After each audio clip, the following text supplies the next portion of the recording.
This episode came together in the best and most weirdest way. My wife ran into someone after a Pilates class, had one conversation with her and came straight home and said, "You've got to get this person on your podcast." One sit down later with Hiba Hassan, and I completely get it. Her takes on AI and creativity are some of the freshest I've heard. This one's a great listen, I promise. Hiba, welcome. How are you? I am good. How are you doing? Yeah, very good, thank you. Lovely to be here. We don't normally get guests the way that we have brought you onto this show. Yeah. So my lovely wife meets you randomly, have a very random conversation about AI. She comes home, she's like, "I've just met someone who is super impressive and you got to get her on your podcast." And here we are. How on earth? Yes. It was a very interesting conversation that we had. And I think, the depth of AI and how it integrates with everyone's life is quite interesting. My background is education, so the conversation started with educating the new generations about like how AI is, what AI is, and I told her like my background as a creative educator, 10 years in the field, and previously being a creative, and how we need to kind of see it in a very different way, because we have preconceptions of our history, what we think is nice, what we think is not nice. Like I think we spoke a little bit about how we expect to search the internet. Like, why are we using AI to look for things? Instead, we should validate things through Google and stuff like that. So we went on a lot of tangents, and I think we kind of came to the conclusion where AI is changing how workflows are. We can't look at it with our preconceived notions of how we do things. We need to think of it as a change of workflow. It was a very good conversation. Yeah, definitely, definitely. You wrote an article recently in the Campaign magazine about polymaths and jack of all trades and so forth, right? Yes. So in our industry, or in most industries, being in recruitment and being in sort of HR, talent acquisition, jack of all trades always had a sort of negative sort of connotation towards them, because they're not really great at anything, but they're kind of good at many things, sort of thing. But you believe this sort of shift is becoming a lot more sort of in their favor. Explain that to me, please. Yes. First of all, we have to say that jack of all trades, master of none, is not a full saying, right? It has to continue with often better than master of one, and we conveniently forgot the second part. I've never heard that, by the way. Yeah, this is actually the full saying. Okay. But we forgot the second part, which I think is more relevant. Conveniently, which is more relevant now, because if you think about it, AI is the master of one now, right? With the explicit tasks, with the instructional delivery, you give it a task, it executes way faster than a human can. It can recall information much more efficiently, and this kind of puts more pressure on the humans to be a more of a higher level thinker, a connecting dots. So it gives us a lot of capacity to do that. But there's another thing that is also gets me a little bit. I'm not going to use the word annoyed, but it's a little bit not right when people say like jack of all trades. For you to be a jack of all trades, you need to be able to do it, right? It's not like pretending to do things. You actually need to have enough information to be able to execute these tasks. And when you do that, you get to connect all of these fields and the adjacent things to them, right? So, and we see that there's a lot of crossovers in fields right now, right? So it's difficult for you to have only one expertise. So I'll give you an example. Like right now, cars are not just transport, right? They're a software on wheels. Yeah. So if you think about shopping experiences, it's just a data collection hub, experiential, touch point. It's not really just a purchase. So the world we're living in is much more complex, much more dynamic, and it requires much more than just one expert. And that's why I wrote the article. And has it changed in the educational system where encouraging students to be more sort of diverse in their sort of specialties and trying to create more sort of skill sets rather than just focusing or honing in on one individual sort of skill set? That's a very interesting question. I think the industry and education is a little bit still adjusting to this new wave. Yeah. I feel like universities are some programs are still graduating students to be proficient at something instead of resilient, which I think what we want is more resilient students. 100%. Because, a quick example is like if you look at the software Photoshop for creativity, if you look at the past 5 years compared to the entire lifetime of the software, the majority of the changes and updates have happened in the past 5 years. So if I train you on to being proficient in Photoshop, and when you graduate, the software has changed dramatically, right? Mm-hmm. But I need to start teach you not to do the what. I need to do the how. How can you teach yourself? How can you brand yourself? How can you interact with the dynamic market? So we need to start training students to solve problems that they haven't solved before when they graduate. Yeah. Is that key? Because I think back, and I know we're going to touch on this because I've got it sort of structured, but the educational system, when in relation to what you learn or how you learn, I probably think back that I didn't really learn much about life that I could put into practice day to day. I would have liked to have learned or be taught how to learn better, though, because I've probably learned that in my time outside of school about how to sort of educate myself on certain topics or certain things. Is it a focus for yourself to sort of teach them how to learn certain things and not necessarily what they're actually learning? And I think the field I'm in helps me do that more often because, in creativity, you teach, studio classes a lot and, doing workshops and talks and so on. Like you have the control over making sure that the students understand. Like you need to give them just enough guidance for them to kind of do the second part on their own. Curiosity killed the cat, right? So you have to drive them to explore things and build on the knowledge that they have and the curiosities that they have. Yeah, I agree. And again, the field of creativity is a little bit more flexible than I would say finance or more rigid approaches. Of course. But yeah, it's. You mentioned earlier that the whole how we use AI compared to Google and like search and things like that, right? So let's try and shut down some sort of thoughts or just mindsets around this. Are we using it right? I love this. I love this question. I think there was like a statistics. I think it was McKinsey last year came up with around 65% of users just use it for emails. Writing emails, and I'm like, that's insane. It's like, you have a Ferrari and you put it in neutral and you push it to go from point A to point B. I'm like, come on. Like, there's so much more you can do with it. And I think, if we go on a little bit of tangent, some people are scared that it's going to replace their jobs and you know what I mean? And I think maybe that's where it gets to a point where people just kind of restrain from using it in their workflow just as a convenient or a novelty. And for me, can I answer the question? Is it going to replace us? Yeah, of course. Well, it's one of them. Go ahead. Yeah, absolutely. I think there's a huge misconception that it's going to take the creative world. Yeah.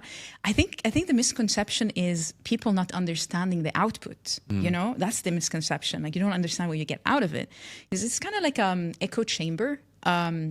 So basically, like if I'm a creative and I'm prompting AI, I don't prompt like, hey, generate a slogan for a coffee brand or, right? Because whatever output I'm going to get is going to be an average of the input I asked for. So I'm going to get a very cliche output, right? A very cliche output. So if my knowledge in the field is below the average, I'm going to be like, oh my God, this is marvelous. It's amazing. And I'm going to want to use it. But if my knowledge is above the average and I'm a seasoned expert, I'm going to know that it's not enough. It's not good enough, right? And I wrote about that as well in Campaign with an article called The Illusion of Control, how AI reroutes us to average. And this is, I think, the misconception. Now, if you're going to ask me like, how is that going to threaten the creative field, the creative users, is it's going to seduce us to be like this mediocre output that kind of sounds nice. It kind of sounds good. And then we're going to default to average. That is, I think, the threat. That we we just take the easy way out and not create. Complacent with just 100%. That sort of a level of service. 100%. Which is the majority of us, right? Because not all of us are creatives, or not many organizations have a creative sort of department. So if I can kind of do this on my own without having to sort of externally sort of outsource it, then, it's kind of enough. Yeah, exactly. Yeah. So, and I think this is the threat for creatives. If you're going to comply with just being okay with the average, then, it's your choice. Especially in a global freelance market where creatives are quite a significant amount of the global freelance market, right? So graphic designers, art directors, people like that, copywriters, and everything else. So you go onto a platform like freelancer.com, and the majority of those people are that all around the world. I mean, the freelancer market in America is about to hit $1 trillion worth as a market. So it's an enormous market, but a lot of that chunk is creatives. But a lot of the people who use those freelancer creatives are the average Joe who is kind of like excited with what ChatGPT spits out to them when it comes to a creative sort of concept. Yeah. And I think this is the shift. This is going to be a huge, the next 5 to 10 years are going to be very, very interesting, because every position is going to shift. I'm predicting a lot of hybrid positions, a lot of morphing. And I think we can see, you're in HR and you could tell me more about this, that how, job positions, while the title is still very rigid, the job description is starting to kind of bleed into across departments. But then when you hire this person, where do I put them? In this department or this department or this department? The structure of organizations is still very rooted in a little bit more traditional structure, while the needs and the hiring efforts are understanding the requirements of versatility, but the structure is not keeping up. Do you agree with that? I think predominantly in sort of startup environments, the old motive of this is not on my JD, so I should have been doing this. I think that's a real pet peeve for a lot of founders and a lot of business leaders, because you need to be sort of adaptable and be able to take on other responsibilities in a time when it's all hands on deck and you're scaling and you're trying to build a product or scale the business, right? So that old sort of old school archaic sort of mindset of, no, I want to stay in my lane and only do this and don't want to do anything else, or don't want to help anybody else. I think it's slowly. I mean, there are a lot more sort of rigid corporate environments that probably still can afford that to their employees because they're larger and they have more people to be able to cover the scope of what needs to be sort of done. But in a sort of smaller business, the SMEs, the startups, I think you need to be a lot more diverse to be able to take on a lot more responsibilities. Yeah, 100%. And large organizations kind of pivot very slow, and this is very, very known. But they do have a lot of money to invest in AI infrastructure and experiment and embed it and so on. But the shift is happening slowly. With these SMEs, we have a lot of huge companies run by 10 people. Why? Because of the power of AI supporting them. We're going to see more of this. We're going to definitely see more of this. So we spoke about how we shouldn't be using it, or the basic ways of how to use it. But tell us about how a creative can actually use this to actually truly empower them to become superstars. So instead of just prompting, give me a tagline for the coffee brand or something, what you can say is you use AI to create divergent thinking, So AI can give you 100 case scenarios of someone feeling tired and requiring coffee, or someone feeling uninspired and requiring energy. So this is where it happens, because again, it can recall a lot of history of information, a lot of things. But this is the trouble. I have 100 options.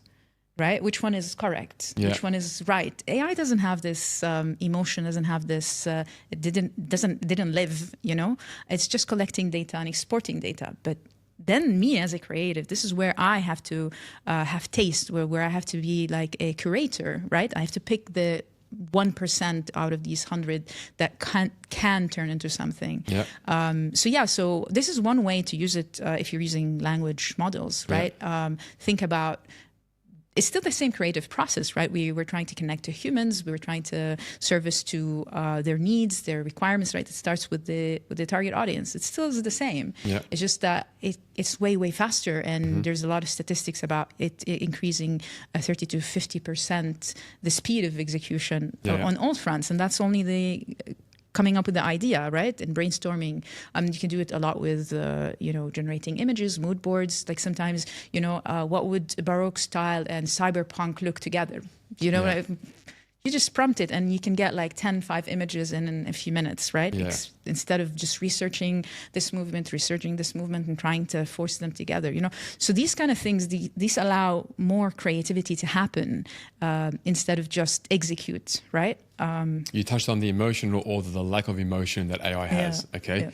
But let me try and argue that fact. So there's this wave of teaching, AI, who you are based on how much you fed it over a period of time, and then it kind of learns your sort of persona to a certain degree.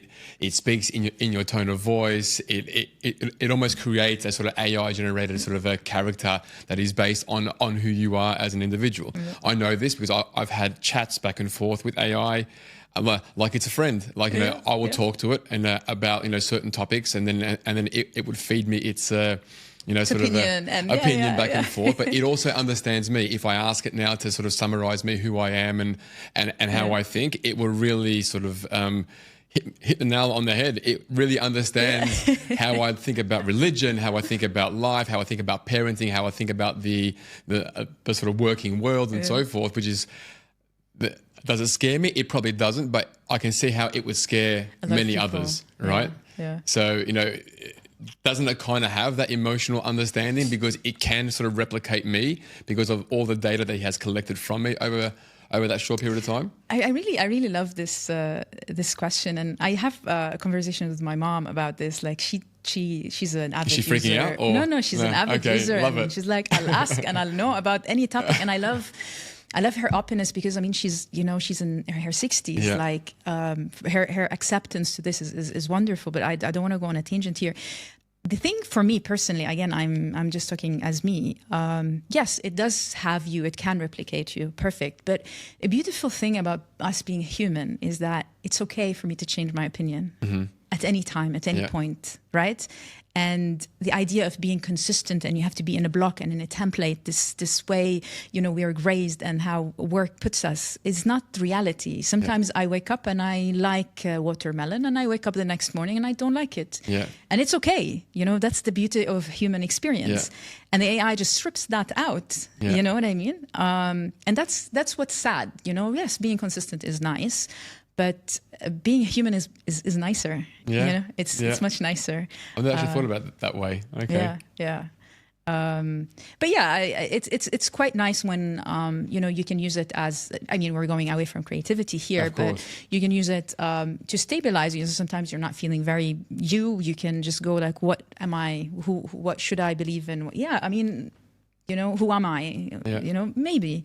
But I still think it's still a data point at that point. Okay. But what happens in the future is up to you, Yeah, of course. It's not dictated by your past. Okay. Yeah. Where does it shine at the moment, AI? And more importantly, for our listeners, where does it fall down? Ooh, yeah.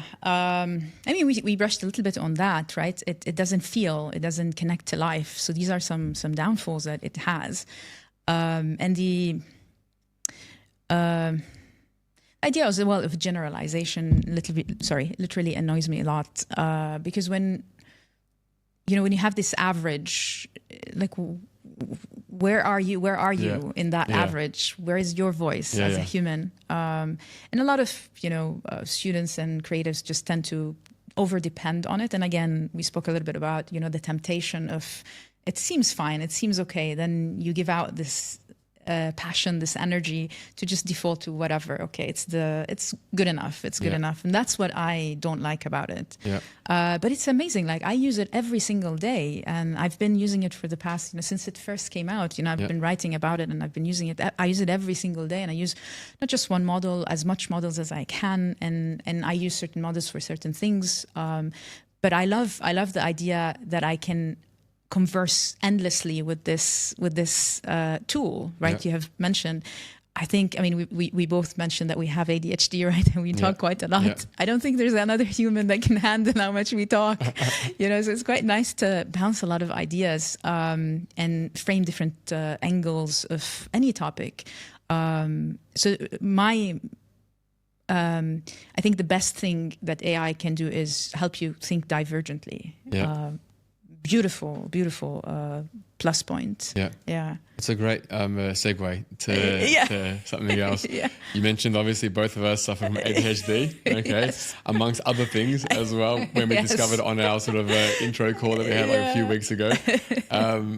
Do you think the sort of technology today is sort of supporting people like us when it comes to our sort of growth and our sort of, you know, place in society, as opposed to, I mentioned to you on our call weeks ago, being at school, I didn't really know why I couldn't do the certain things that, you know, that my classmates could do when it came to comprehension or just, you know, paying attention in class, because no one really understood what was actually happening back then. And even if they did, it was almost like frowned upon. How dare you sort of, you know, call out some sort of disability, right? Because that's what it was known to be. Whereas now it's not, right? It's almost a superpower now. I agree. You know, people almost proudly, like, you know, open up and their airspace. It's ADHD on their things, saying, "Look what I suffer from, but look what I can accomplish with this, because it actually is something that enables me to do things a lot better." What's your viewpoint, not only from a sort of educational standpoint, but just from a personal standpoint as well? Yeah, 100%. I totally agree. Like, technology in general helped me become, you know, like I was a head of the department at, you know, SAE University for the past 10 years, right? I don't think I would have been able to get that high if I didn't get technology to help me, right?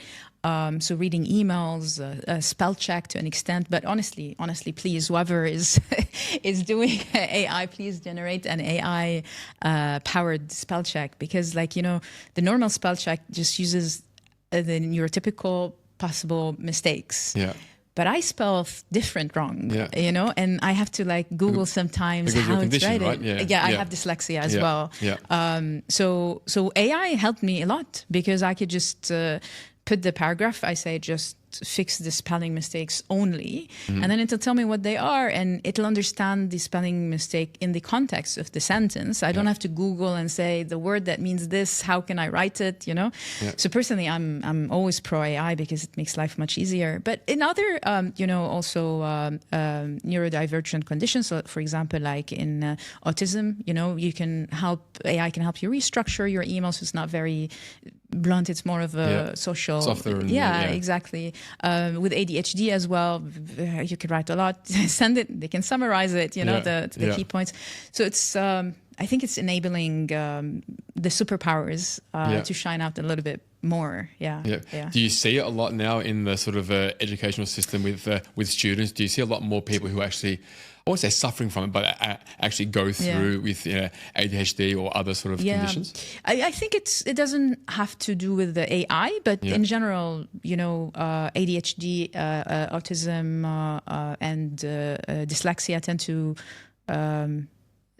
drift toward creative industry. So we always had, when I was at SAE, we always had these cases, and you know, honestly, they do excellent. You know, it's not. I don't like the idea of being called a disability. Neurodivergence is a wonderful word for it, because it's just, you think differently, and you arrive to the same conclusion, but in a different pathway. And I think, you know, work at the moment needs to kind of be a little bit more flexible about that. You know, we don't want people to, you know, fit in a template. We want the result, right? We don't want to be, you know, what's the right word? Assessed on our ability to reply to emails within an hour. Do you know what I mean? Like, these metrics are still a little bit rigid.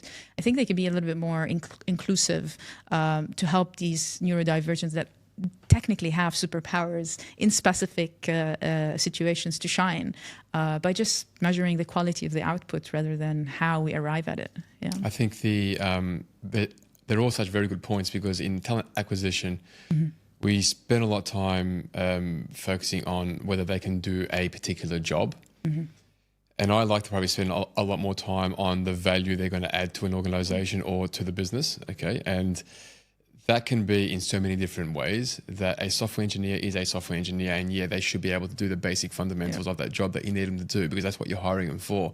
But if they get to that same outcome in a completely different way, I'm actually more inclined to actually go down that path, because I have something unique to add to the business, because I don't want 10 of the same. Because that's just boring, and maybe that's just because how I've been wired, and because I suffered from a speech impediment when I was young, and then I had ADHD, and obviously with everything else in between, with dyslexia and everything else, like you go through life thinking, not necessarily is something wrong with me, but I just don't see it differently or the same as everybody else.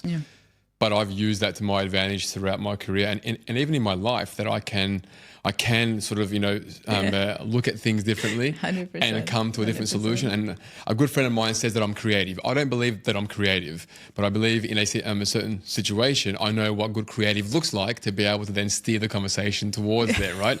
But not necessarily I'm sitting there with this creative bug and I've got this pencil and I'm drawing because I'm just such a creative person. I'm not that person.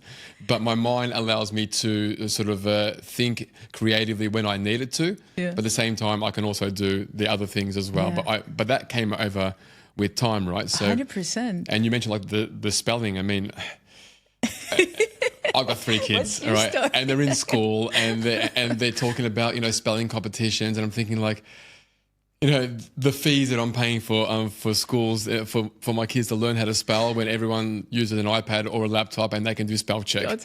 Like it's just like, is it really that important that we're celebrating someone who can spell words that they're never going to use in a conversation for the rest of their lives? Like, is this what we're really doing with the youth? I mean, it's very interesting. Like, I just want to go back to the point where you said, like, they tell you you're creative. This is such a neurotypical thing, because we think differently. They're amused with how we think and how we arrive at things, And I get that quite a lot with my friends. It's like, I like how you're seeing this. I will be framing this. And I'm like, I'm struggling to see things the way you see it. I have to readjust the way I think to understand the way you have seen it. Because, like, we have to admit, the curriculum has been, done for neurotypical minds, right? It's very linear, very structured. But I can't knock down the need to learn how to write. I mean, we're still shifting from, hopefully, I'm hoping we shift a little bit to a more wider curriculum that, includes more neurodivergent minds. But we're still in the current world that requires these things, that expects these, So it's, as the educator in me says, yes, this is it. We have to do it. But then the neurodivergent in me, like, no, I mean, I would rather have a different way of testing my knowledge of spelling or whatever, memory. I mean, I think that is what it engages. Yeah, and as long as, I mean, in the working world, we create pathways for these neurodivergent individuals who are brilliant in their own way to sort of work up the corporate ladder. Right. So because that is the big challenge, because of what you said earlier, they don't have the sort of tact when they speak to be able to sort of, play the company game or the corporate game to be able to work up the ladder, right? Whereas, like, I struggled with that. I always bring this up with people that I talk to. Like, I had a general manager once in Australia who my whole department was doing really, really well, and I was overly ambitious, and I wanted to take over the world, one step at a time, sort of thing. And she said, no, just don't be the best, but don't be the worst. And then you'll get promoted, because that's the corporate game, right? If you're the worst, then you're the first one out. But if you're best, everyone's gunning for you because the spotlight's on you. So don't overachieve. And they don't want to move you from the position because you're doing it very well. Exactly. Why would I move you? So why move you, right? And even if you want to go and progress, it just doesn't happen. So which is so sad. There are just so many, like a high percentage of people who are happy just being mediocre. Yeah. Right. And I'm just like, what kind of society is that? This is why I really am rooting for AI, because if you want to be an average, it's your decision, right? The AI can match you. You're competing with AI. You want to be passionate. You want to use the time that AI is going to give you to invest in learning new things, learning, cross-sectional fields, things that overlap with your field. Then you're creating, differentiation. Yeah, definitely. Yeah. What's the biggest gap between the creative sort of education and the industry needs? Yeah, at the moment, there's quite a bit. I mean, if we look at curriculum in general, not just in universities, these training sessions and all of that, it's just trainings usually on the tool itself and what this tool does, what this tool does. There's not yet a lot of training on how to use AI in your workflow. And this is something that I'm dedicating a little bit of my time to do and try to integrate tools in a workflow, help creatives, execute better outputs with the AI and faster, And the work is also still struggling to accept that, AI is going to come. But the past, few months, I've been talking to a lot of creatives and agencies, and they're welcoming the idea, but not for the final outputs. We are not seeing as much final outputs with AI yet. But, the region here is amazing because it's pushing it, like, the announcement of the $1 billion film. It was quite nice. It was quite good. There's quite a lot of ventures as well that are attempting to generate more AI productions in general and getting funding from the region, which is beautiful. So I feel like the work is going to catch up, but it's a transitional stage. I don't know how long it will take. Hopefully not too long. What would you change? What would you, if you had the sort of magic wand and said, you know what, I'm in full control here, to sort of bridge that gap between that sort of creative education and then the industry requirements or needs, how are you making that change? Complete, you run the country, you run the show. Ooh, that's too much power to give me. I think I would shift education to a more of a mentorship. Yeah. Which I get in conversation with a lot of academics on this, and I get shut down quite a lot. Like they say, you want to go prehistoric, so like Plato time. I'm like, yes, why not? Because I learn interrelationships. I'm dedicated to a passionate topic. I'm doing it with all that I am. But this would suit me and my brain, not probably neurotypical brains. I don't know. But that would be something like I would put more time into, studio approaches, thinking, problem solving, any kind of problem solving on multiple fronts. And from the work side, promote, versatility, because, like I mentioned, the problems we are facing now are not just one. They're like the walls between industries are blurring, and this is how you're getting your competitive advantage in the markets, absolutely. Right? So how am I expecting this student to graduate to know one thing? It's not realistic. It's not realistic. Yeah. There's a big sort of a discussion over the last probably 6 to 12 months around what's the next wave of sort of generation coming through into the workforce and what they're like. And obviously there are, for older people like myself and even older, there's a negative connotation towards the new sort of wave of their lack of work ethic or lack of commitment or lack of desire, lack of grunt, lack of grind in them, because they want it to be, sort of flexi hours, work from home. I don't want to be challenged. I don't want to be sort of pushed or whatever it may be. Now, rightly or wrongly, people do share this sort of view. Yeah. I mean, I think about when I cut my teeth in my industry, 23 years ago, the industry as a whole in sort of talent acquisition was far more brutal than what it is now. I mean, we were brutalized. Now, that's probably wrong, all right? When you look back in hindsight, just like you do in like football analogies, how athletes were treated back in the day by their coaches in school football or college football, it is 100% wrong when you look at it. Yeah. But still to this day, it generates something in you that you mentioned resilience earlier on in this recording. Do the youth have that same sort of resilience that probably the older generations have from what we've had to actually go through and enjoy and how we've been looked after or managed? I like the question because I've seen, like, let's say 10 years, over the 10 years, yes, I've seen the commitment change a little bit, but I wouldn't say that they don't care. I think that they have their sorry for the word, the bullshit meter is very good. Yeah. And they can sense, like, why am I giving you 6 hours to do, or 8 hours a day to do, something while sitting at a desk when I don't need to? Yeah. It is true, right? Yeah. Like, why? So I like that about them. And I think they're going to probably change a lot of the norms. And like you've mentioned, they are, absolutely they are. And I'm actually proud of them because, the idea of clocking in, clocking out, we have to thank Ford for doing the assembly line. It was perfect for mechanical work. You need 8 hours to plug things to finish this amount of units, right? Yeah. But now we have so much things that are so dynamic, so don't require you to sit on a laptop in the office to do the work. Why are we still holding on to this pre-notion of hours, So I'm on their side on this one. Yeah. But no, their commitment is good. They're passionate toward things that they see valuable, not the industry telling them these are valuable. And I appreciate that in them. Yeah. Okay. Yeah. Building a creative team in 2030. Ooh. Okay, so that's what, 4 years? 4 years. 4 years from now, what's it going to look like? No one, just No. I think we spoke about like hybrid positions, But one that I'm really excited about, and I kind of hinted about it like a few years ago in an article that I wrote. The way we interact with AI right now is based on chatting, and I think. And we're starting to see like some, models integrating other things that you can do with AI. And I think we need this AI human interaction designer, which is like a combination of UX, but also like systems expert or productivity expert, right? With a little bit of psychology kind of background. These are mixed together for you to be able to kind of create this interaction with this AI, which is being positioned as a human. All of these models are trying to humanize this AI, but it's not really a human, and you have to interact through a software.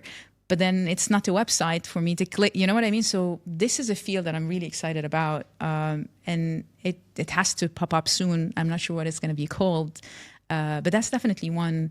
I think another one would probably be someone that, like, with all of this AI-generated content, I think, there's going to have to be someone, a human, that looks at all these trends and tries to figure out where the synthetic trends are. So something like that, I would think.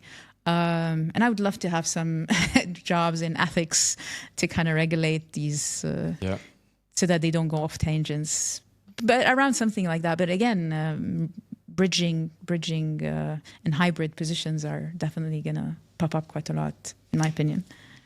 We spoke about the work ethic, or I did, and the burnout sort of mentality of all types of generations, right? But particularly for the ones that are in that sort of age bracket of sort of low to mid 30s through to sort of, mid to high sort of 40s. They're the ones that are probably in their peak in their careers when they're really building and really trying to grow and so forth. But burnout is a real thing. You mentioned 8 hours. There's a demand for 10. There's a demand for 12. If you're going to any sort of creative agency, these guys are doing 12 hours a day. They've got deadlines for their pitches and so forth. A lot of creative work is going in there. A lot of sort of just work in general, even for the sales guys, for the client servicing guys and so forth. There's no real sort of balance in that. Sadly, yeah. No matter how many tools we are given to our disposal to try and do our job more efficiently, we're still required to do the long hours, the long grind. Okay? When's this going to change? I mean, I hope soon. I really hope soon. An interesting thing about creative jobs specifically is and not a lot of people kind of see it that way. So as a creative, what I'm offering is thinking, right? This is why I'm hired for. Can you turn off your brain when the 8 hours finish or the 10 hours finish? You can't. No, of course not. And if you look at like creativity, coming up with creative ideas and like how do you come up with, innovative ideas, part of it is like you have to do divergent and convergent thinking. You need to, do the cycles of thought between thinking and not thinking as well, and so on. So basically, if you hire a creative, you hire them 24/7, because the moment they leave work, yes, they are with their family, but their brain is thinking about the brief and how to solve the brief, right? So they're 24 hours hired to use their mind, but then I'm forcing them in work to execute the tasks, right? Execute how this works, to do the multiple layouts, do the SEO, do that. You know what I mean? Yeah. So I'm hoping that AI is where AI comes in and takes, let's say, 30%, 50% of these things, so that these creatives can actually have a downtime, and hopefully the recruiters don't, or the organizations don't force them to sit that 8 hours there. That's what I hope for, and I feel like COVID helped us a little bit with the idea of working from home, a little bit more flexibility with really times. Yeah, and a lot of agencies now have a certain amount of time you can do work from home, and a few days per week work from home. So the change is happening, and I'm happy about that. Yeah. Do you have any pet peeves, topics that people keep on talking about when it comes to AI and the creative space? You're just like, what are these people saying? Like, you don't have to name them. I would love for you to name them, but if you don't want to, but just certain things that you hear or that you read about, and you're like, what are they on about? I don't like when people say like a prompt engineer. I mean, it came like, yes, you need to know how to prompt, but I don't like the word engineer attached to it. That's my personal opinion of it. Especially now with the all language models, they have agents inside that it stacks. They're stacked, so that whatever you feed it in, they have to reassess and reprompt to get you the best output. So that kind of a little bit annoys me. They're like, prompt engineer. I mean, come on, you can just write a simple sentence, you're going to get what you want. It's not a crazy thing. Some people are, I'm not a big fan when kids are using it a lot without proper training. I mean, there's a lot of sad news of people being positioned, like children being positioned in very awkward positions, and sometimes taking their own lives. And these are very sad stories. And we shouldn't be hearing about them if we have proper education on how to use these tools and when to use these tools. So this is why I dedicate as much as I can of my time to kind of educate on the limits of AI and the capabilities and how we can use them. And I try and write as much articles as I can on this, because I think it's an amazing opportunity for all of us to bring the extreme bests in us, and dive into as many topics as you want and learn as much as you want.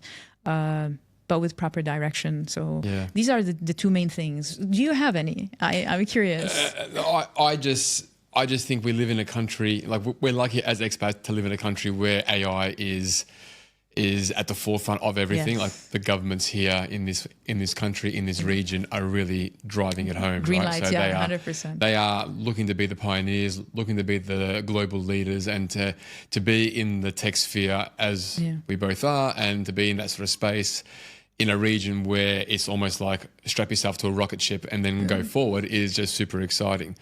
But I do cringe sometimes when I hear, certain industry leaders speak about AI to try and come across like they're experts when they're not. I mean, I'm not an expert in AI, okay? I'm not even an expert in tech, but I've been working in tech for a very long time. Now, I've launched a new AI automation company, but again, I'm not an expert in AI because I work on the commercial side. I don't work on the actual technology side. So I'm not going to sit with someone and try and throw some gospel at someone about why AI is going to do this or that. I just have an opinion. 100%. But my biggest pet peeve is the matter-of-fact nature of certain people speaking on panels on stage, when I'm just like, where's your credentials? Where's your credibility to be able to sort of just speak so matter-of-factly about this topic, when, I'd much rather listen to you talk about it because of your sort of background and your understanding, and obviously what you're going to be embarking on as well in the future, hopefully. So I think there's a lot more credibility there than some of the people who either go on the radio or go on panels or go on and are talking at events. So that's my biggest wind-up. Yeah, I agree. It also has like two facets of it. Like I think, and again, this is why I'm really rooting for the hybrid positions as well. That, like if you're a coder, then you can talk about AI. But no, like the infrastructure behind it is one thing, but how to implement it in a workflow is another skill set. Like it's like, Photoshop. You use Photoshop in your design, right?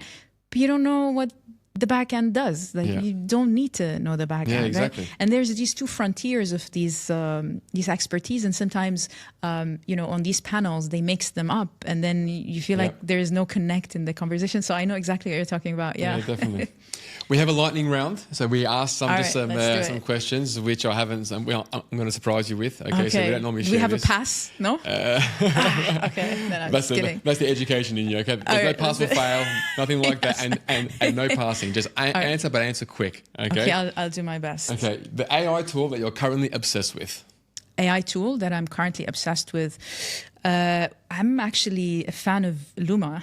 Okay. Luma AI is, they have some really cool tools that I have access to that are honestly going to change the industry. Love it. Yeah. One creative skill that the creatives need to have before they start using AI. Problem solving. Problem solving. 100%. The most overused buzzword in AI at the moment in this region? Prompt engineer.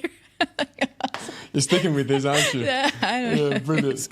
Teaching or creating? Teaching or creating. I can't choose any. I like both. And again, the polymath. I'm betting on this because I like both. Yeah. The one creative rule that you love breaking? Creative rule that I love breaking. But I think creativity is all about breaking rules. No? I think it is. Yeah. Breaking. Then going with the rule. I don't know. Going with the complete opposite. Playing the rule, yeah. See? This is how you're thinking, completely different to everybody else. What's the one book or the one thing that you're really stuck on at the moment? Sorry, a book that I'm stuck on? I finished the book... I'm reading right now Mistborn. My brother forced me to. He's like, it's really good, and I started. It's quite nice. It's about like a heist. But what I would recommend people to read is called Human Kindness. Okay. It's a beautiful book. It's translated, I think, from Dutch, if I'm not mistaken. It gives you hope about humanity. Okay. So I try and make people read it. We all need that, considering what's happening. Yeah. Okay. That's cool. Are we overestimating or underestimating AI? Overestimating in some fields where I'm like, it's going to do everything for me and I'm just going to sit, and underestimating in the fact that like companies are not taking it as serious. It's going to change things and they need to start changing their structure. So I think it's a bit of both. You wouldn't believe that we're actually out of time. That's how much it flies. We did speak. We are going to get you back because there are other topics when it comes to the neurodiversity stuff that you and I can really hone in on for at least an hour or so. I would love to. But thank you so much, Hiba, for coming on board. This has been a really enjoyable episode. Yeah, thank you so much for having me.